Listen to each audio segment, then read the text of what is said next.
आप सबों को मेरा प्रणाम। हम लोग एमकॉम का एक पेपर है, एमकॉम सेमेस्टर 1 में, जिसका पेपर कोड है CC-Com 102 और पेपर का नाम है मैनेजरियल इकोनॉमिक्स।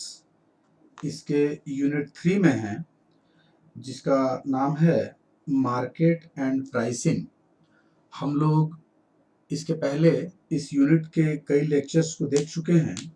आज का हमारा जो टॉपिक है, परफेक्ट कंपटीशन जो है, परफेक्ट कंपटीशन में मूल्य का निर्धारण हम कैसे करते हैं। तो इससे पहले भी एक लेक्चर हमारा हो चुका है। ये उसी परफेक्ट कंपटीशन में प्राइस डिटरमिनेशन का ये दूसरा लेक्चर है। और एक चीज़ और ध्यान देंगे, ये जो लेक्चर है ना, ये बीकॉम में एक पेपर है हमारा माइक्रो इकोनॉमिक्स। माइक्रो इकोनॉमिक्स में भी सेम टॉपिक है, प्राइस डिटरमिनेशन की बात वहाँ भी है। तो ये बीकॉम सेमेस्टर 1 के स्टूडेंट्स को भी ये लेक्चर सुनना चाहिए, उनके लिए भी है, उनके काम का भी है। तो आइए हम लोग स्टार्ट करें प्राइस डिटरमिनेशन। हम लोग सबसे पहले थोड़ा सा परफेक्ट कंपटीशन को जान ले।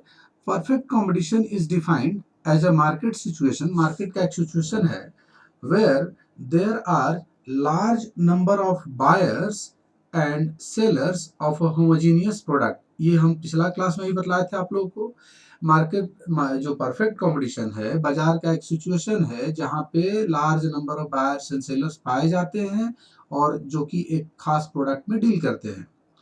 An individual firm supplies a very small portion of the total output। जो जो टोटल आउटपुट होता है ना, उस टोटल आउटपुट का बहुत ही स्मॉल पोर्शन सप्लाई करता है एक इंडिविजुअल फर्म, क्योंकि यह बायर्स एंड सेलर्स काफी अधिक हैं and is not powerful enough to exert an influence on the market price. और वो इस पोजीशन में नहीं रहता है कि मार्केट प्राइस को इन्फ्लुएंस कर सके। आपको हम बताए ही थे, जो कोटेशन है कि बायर्स एंड सेलर्स का पोजीशन क्या होता है, तो a drop of water in an ocean. एक समुद्र में एक बूंद पानी की जो स्थिति होगी, वही स्थिति बायर्स एंड सेलर्स का यहाँ पे है। काफी अधिक बायर्स एंड सेलर्स होते हैं। तो एक इंडिविजुअल फर्म जो सप्लाई करता है वो बहुत स्मॉल पोर्शन होता है टोटल आउटपुट का। And single buyer however large, हो सकता है कि ये खरीदार बहुत बड़ा हो, is not in a position to influence the market price. ये जो बायर है ना, भले ही काफी बड़ा हो, लेकिन जो मार्केट प्राइस है उसको इन्फ्लुएंस नहीं कर सकता है। Market price in a perfectly competitive market is determined by the interaction of the forces of market demand and market supply।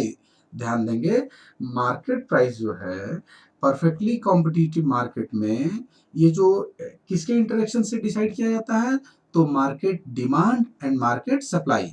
Market demand क्या है? Market demand means the sum of the quantity demanded by individual buyers at different prices। Different price पे जो individual buyers हैं, उनका जो sum total होगा, उनका जो डिमांड होगा। Market demand means the sum of the quantity demanded. Quantity demanded का सम किनके द्वारा? इंडिविजुअल्स के द्वारा, इंडिविजुअल बायर्स के द्वारा, अलग अलग मूल्य पे। सिमिलरली मार्केट सप्लाई क्या होगा? तो market supply is the sum of the quantity supplied by the individuals. ये जो इंडिविजुअल है ना, जो सप्लाई करते हैं, तो sum of the quantity supplied by the individual firm in the industry. जो इस तरह जो इंडस्ट्री में जो सप्लायर है, जो सप्लाई कर रहे हैं, उसका सम को हम क्या कहेंगे? मार्केट सप्लाई कहेंगे। ध्यान देगा, अब each sellers and buyers accept the price as determined। कह रहा ना कि जो सेलर्स एंड बायर्स होते हैं, वे प्राइस को एक्सेप्ट करते हैं। जो जो जो भी प्राइस है, जो मूल्य निर्धारित किया गया है, वो बायर्स एंड सेलर्स उसको एक्सेप्ट करते हैं। Therefore in a perfectly competitive market the main problem for a profit maximizing firm is not to determine the price। Price निर्धारण करना प्रॉब्लम नहीं है, प्रॉब्लम क्या है, प्रॉफिट कैसे मैक्सिमाइज करें of its output, but to adjust its output to the market price so that profit is maximise. कह क्या रहा ना, देखिए परफेक्टली कॉम्पिटेटिव मार्केट में कोई भी बायर्स एंड सेलर्स जो है इस पोजीशन में नहीं रहता कि मूल्य निर्धारण कर सके। तो therefore in a perfectly competitive market the main problem for a profit maximizing firm is not to determine price निर्धारण करना उसका ये जो है ना प्रॉब्लम नहीं है। प्रॉब्लम क्या है, उसको करना क्या है कि अपने आउटपुट को, but to adjust its output, अपने आउटपुट को इस तरह से एडजस्ट करे कि वो उसको मैक्सिमम प्रॉफिट हो सके। और जो प्राइस डिटर्मिनेशन है ना under perfect competition is analysed under 3 different time periods. तो प्रीवियस लेक्चर में हम इसके बारे में बतला चुके हैं मार्केट पीरियड में। आज हम लोग का जो टॉपिक है ना शॉर्ट रन में कैसे हम प्राइस डिटरमाइन करेंगे, मतलब कि कहाँ पे इक्विलिब्रियम पॉइंट पे रहेगा जो भी सप्लायर है, ठीक है, कौन से पॉइंट पे उसको मैक्सिमम प्रॉफिट होगा हमको ये देख लेना है। वहीं पे प्राइस, जो प्राइस होगा वही प्राइस फिक्स होगा। तो आइए हम लोग देखते हैं price determination under perfect competition short run में। अच्छा, शॉर्ट रन क्या होता है हम आपको पहले बता चुके हैं। तो शॉर्ट रन एक टाइम पीरियड है, ये हम लॉन्ग रन शॉर्ट रन पहले आपको बता चुके हैं, जहां पे जो फैक्टर्स होते हैं ना, कुछ फैक्टर फिक्स्ड होते हैं, कुछ फैक्टर वेरिएबल्स होते हैं। तो वेरिएबल फैक्टर्स में तो हम चेंज कर नहीं सकते हैं, तो फिक्स फैक्टर में तो हम चेंज कर नहीं सकते हैं। जो वेरिएबल फैक्टर्स उसी में हम चेंजेस कर सकते हैं, और फिक्स फैक्टर को अधिक से अधिक यूटिलाइज करके हम प्रोडक्शन को मैक्सिमाइज कर सकते हैं, ये कर सकते हैं। आइए समझिए, short period is the span of time, ये span of time so that short so sorry, फिर से इसको देखते हैं। Short period is the span of time so short that existing plants cannot be extended and new plants cannot be erected to meet increased demand। ये जो short period का जो time span जो होता है ना, ये काफी कम होता है, इतना कम होता है कि ना तो हम नया कोई, ना तो जो एग्जिस्टिंग प्लांट है ना तो उसको हम बढ़ा सकते हैं, ना ही कोई प्लांट हम क्या कर सकते हैं, इरेक्ट कर सकते हैं। मतलब जो ये प्लांट है फिक्स फैक्टर है, ये इसमें इन्वेस्टमेंट काफ़ी अधिक लगेगा, तो शॉर्ट पीरियड का जो टाइम ड्यूरेशन होता है वो काफ़ी कम होता है। इतना कम होता है कि ना ही हम इसको एक्सटेंड कर सकते हैं और ना ही नया प्लांट हम इंस्टॉल कर सकते हैं। However the time is adequate, समय इतना मिल जाता है enough for producer to adjust to some extent their output to the increase in demand by overworking their fixed capacity plant। हाँ, इतना टाइम जरूर मिलता है कि जो फिक्स्ड कैपेसिटी प्लांट है उसको ओवर वर्किंग करके, ओवर यूटिलाइज करके अपने प्रोडक्शन को, आउटपुट को इंक्रीज कर सके। इन द शॉर्ट रन में Therefore, supply curve is elastic. ध्यान दीजिएगा, शॉर्ट रन में सप्लाई कर्व जो होगा ना वो इलास्टिक होता है। सप्लाई, अभी अभी बोले ना कि हम सप्लाई को बढ़ा सकते हैं, ये फिक्स्ड जो आपका प्लांट है उसको ओवर यूटिलाइज करके, तो सप्लाई कर्व क्या होगा, इलास्टिक होगा, हम सप्लाई बढ़ा सकते हैं शॉर्ट रन में। अब देखिए एक फिगर है, उस फिगर को हम लोग समझते हैं। कहता है, एक फिगर है, फिगर 4.3, ये देखिए एक फिगर हमने लिया 4.3, shows the average and marginal cost curves of the firm together with its demand curve। कह रहा ना, ये जो 4.3 जो फिगर है इसमें हमने मार्जिनल कॉस्ट को रखा है, एवरेज कॉस्ट को रखा है। समझने का प्रयास कीजिए, ये जो फिगर है shows the average and marginal cost curve। ये जो एक एवरेज कॉस्ट है और एक क्या है, मार्जिनल कॉस्ट है, together with its demand curve. और ये हमारा जो है ना, ये हमारा डिमांड कर्व है। ध्यान देंगे, ये हमारा क्या है, डिमांड कर्व है।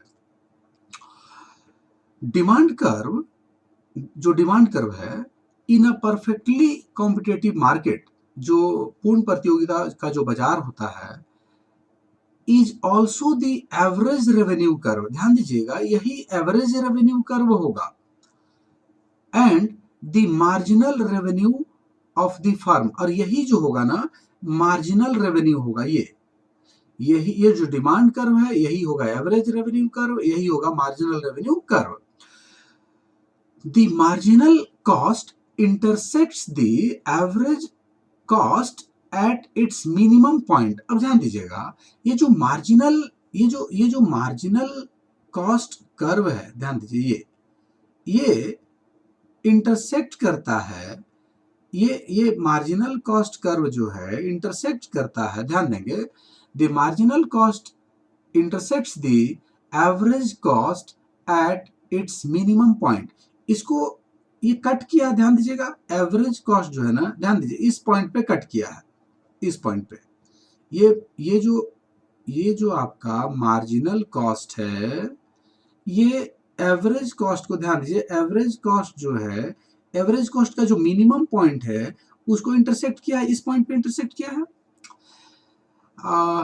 वही बोला, the marginal cost intersects the average cost at its minimum point. Average cost का मिनिमम पॉइंट तो वही है ना, तो यहाँ पे इंटरसेक्ट कर दिया है। आगे देखिए, the U shape of both the cost curve reflects the law of variable proportions operative in short run. ये तो पता ही है कि शॉर्ट रन में दोनों यू शेप का होता है। अब एक चीज ध्यान देंगे, द फर्म, कोई भी firm, is in equilibrium at the point B. एक पॉइंट है, ध्यान दीजिए, ये हमने एक पॉइंट लिया है, बी पॉइंट है हमारा, ये पॉइंट बी है। Where the marginal cost curve, जहां पे मार्जिनल कॉस्ट कर्व जो होगा, ये जो मार्जिनल कॉस्ट कर्व है आपका, ये आपका मार्जिनल कॉस्ट कर्व है। Where the marginal cost curve reflects the marginal intersects the marginal revenue. ध्यान देंगे, एक बार अच्छे से समझिए, the firm is in equilibrium. कब वो इक्विलिब्रियम पे रहेगा, तो कहता है at the point B, B point पे रहेगा, बी पॉइंट पे रहेगा। Where the marginal cost intersects, जहां पे ये जो मार्जिनल कॉस्ट है ना कट कर रहा है मार्जिनल रेवेन्यू को। ये जो आपका मार्जिनल रेवेन्यू कर्व है, जिसको कि डिमांड कर्व कह रहे हैं, इस पॉइंट पे जहां पे कट करेगा वही पॉइंट जो होगा ना इक्विलिब्रियम पॉइंट होगा, जहां पे मार्जिनल कॉस्ट कर्व ये जो मार्जिनल रेवेन्यू को कट करेगा, जो पॉइंट बी है, उसी पॉइंट पे वो क्या रहेगा, इक्विलिब्रियम पॉइंट पे रहेगा।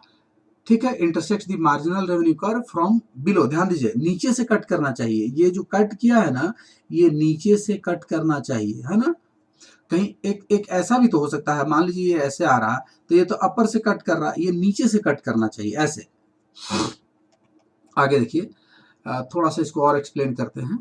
The firm supplies OQ output. ये जो फर्म है ना, OQ आउटपुट को सप्लाई कर रहा है। ये देखिए, ये आपका OQ आउटपुट है। The OC is the average cost. OC जो है एवरेज कॉस्ट है। And the firm earns total profit equal to the area shown by ABCD। ध्यान दीजिएगा, ये A B जो इक्विलिब्रियम पॉइंट है, C और D, ये जो है ना, यही इसका क्या है, ये प्रॉफिट एरिया है, ये इसका प्रॉफिट एरिया है। ध्यान देंगे फिर से, the firm earns total profit equal to the area shown by ABCD। The firm maximise its profit, profit को मैक्सिमाइज कर रहा है, मैक्सिमाइज करता है। और earlier to the point of equilibrium. ध्यान दीजिएगा, ये जो बी पॉइंट है, जिसको कि इक्विलिब्रियम पॉइंट कह रहा है, इससे पहले ध्यान दीजिएगा, इससे पहले the firm does not attain the maximum profit as each additional unit of output. जितना भी आउटपुट का एक एडिशनल यूनिट होगा, brings more revenue that its cost, कह रहा ना कि इसके पहले वो इक्विलिब्रियम पे कभी नहीं रहेगा, उसको मैक्सिमम प्रॉफिट नहीं होगा। क्यों? क्योंकि हर यूनिट इसके पहले तक जो भी यूनिट होगा, हर यूनिट का जो कह रहा ना कि जो ये रेवेन्यू होगा वो कॉस्ट से क्या होगा, अधिक होगा। अब जरा समझने का प्रयास कीजिए। Any level of output greater than OQ, अब ध्यान दीजिएगा, कह रहा कि OQ से आगे की बात कर रहा, इधर इस ओर की बात कर रहा, OQ से आगे brings less marginal revenue than marginal cost, कह रहा है कि इससे अगर आगे बढ़ेगा ना तो मार्जिनल रेवेन्यू घट जाएगा मार्जिनल कॉस्ट से। ठीक है, तो बी पॉइंट मेरा इक्विलिब्रियम पॉइंट होगा। और ध्यान दीजिएगा, for the equilibrium of the firm to conditions must be satisfied fulfilled, दो इक्विलिब्रियम के लिए दो कंडीशन एकदम फुलफिल होना ही चाहिए शॉर्ट रन में, परफेक्ट कंपटीशन के अंतर्गत जब हम मूल्य निर्धारण करते हैं। तो कह रहा है the marginal cost must be equal to marginal revenue, marginal cost marginal revenue के बराबर होगा, पहला कंडीशन।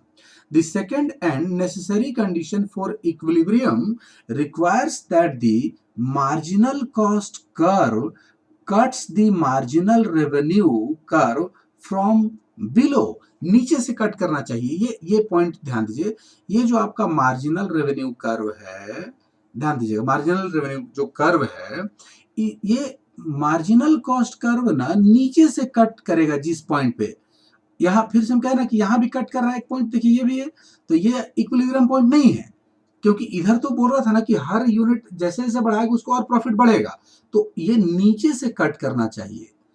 तो ये पॉइंट मेरा इक्विलिब्रियम पॉइंट है, इस पे मेरा प्रॉफिट मैक्सिमम हो रहा है। तो दैट्स ऑल अबाउट मार्केट, जो आज का जो लेक्चर था यहीं पे हम स्टॉप करते हैं इसको। उम्मीद आया हो कि टॉपिक आपको समझ में आया होगा। अगर टॉपिक समझ में आया तो चैनल को सब्सक्राइब कर लें, लाइक भी करें। आप सबों को लाइव बने रहने के लिए thanks to all, have a good day.